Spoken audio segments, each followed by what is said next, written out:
Card tricks are a great way to entertain an audience of any age. Some people get intimidated with card tricks that use advanced sleight of hand techniques, but this one that I'm going to teach you is super simple. It's the first one that I learned. I was a little worried to start off because I thought I'd have to learn all these advanced skills and techniques, but really with this trick, if you can shuffle and deal, you'll be able to perform it. It's a great way to entertain an audience of any age. Little kids love it. They feel like they learned a card trick, and so they're excited to show their friends and their parents. So for this, all you really need is a deck of 52 playing cards. The first step to every card trick is the shuffle. This is important so your audience knows that the order of the cards is totally random. In more advanced tricks, the actual deception occurs in the shuffle. I prefer to use a standard shuffle with a bridge, but there are many varieties that work just as well. Once you have shuffled your deck, select 21 cards.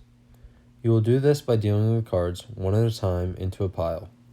It is important that the cards are face down so that your audience does not know the cards you are selecting.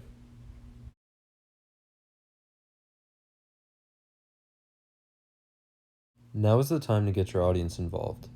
You will select a volunteer to pick a card. Fan the cards in your hand and have them select one. They will look at the card and show other audience members, but they will not show you. It is important that they remember their card. Your volunteer will then return the card to anywhere in the deck. It may be helpful to look away during this step so your volunteer does not think you are keeping track of the location of the card. Like the original shuffle, this step shows your audience that the deck is randomized. It ensures that you have no idea where their card is and lets the audience know that you are totally uninformed as to which card the volunteer has selected. Now is the beginning of the actual trick. Prior to this step, you have no idea which card was selected by your volunteer. Before you begin, tell the volunteer to keep track of which pile their card is in.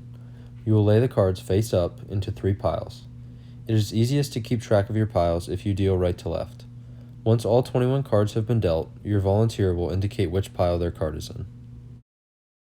This step is key to ensuring that the trick turns out properly. You will pick up the 3 piles, but you must make sure that the pile that contains their card is the second one you pick. You will now repeat the 2 previous steps. Deal the cards into 3 piles and have your volunteer point to the pile with their card. Pick up that pile second.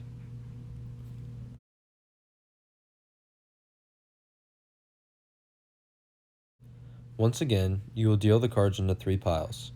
Ask your volunteer to point to the pile with their card, and you will pick up that pile second.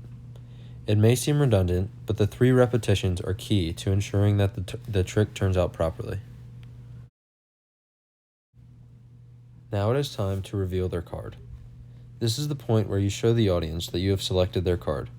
You will deal the cards into 1 pile face down. Silently count the number of cards you have laid down. The 11th card will always be the one the volunteer selected. It is more impressive if you show the card to the audience before looking at it yourself.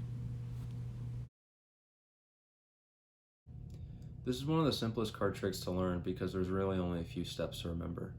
If you remember that you pick 21 cards, deal them into 3 piles face up, and then pick up the selected pile second, and then you repeat that step for a total of 3 times, then you've really got the trick mastered. All it takes is more practice and you'll be able to do it quicker without any thought. Because of the simplicity, it's a great trick to learn for people of all ages. It's a great introduction to card tricks because there's no sleight of hand, it's really just shuffling and dealing. So I hope that you're able to enjoy this card trick and show it to your family or friends.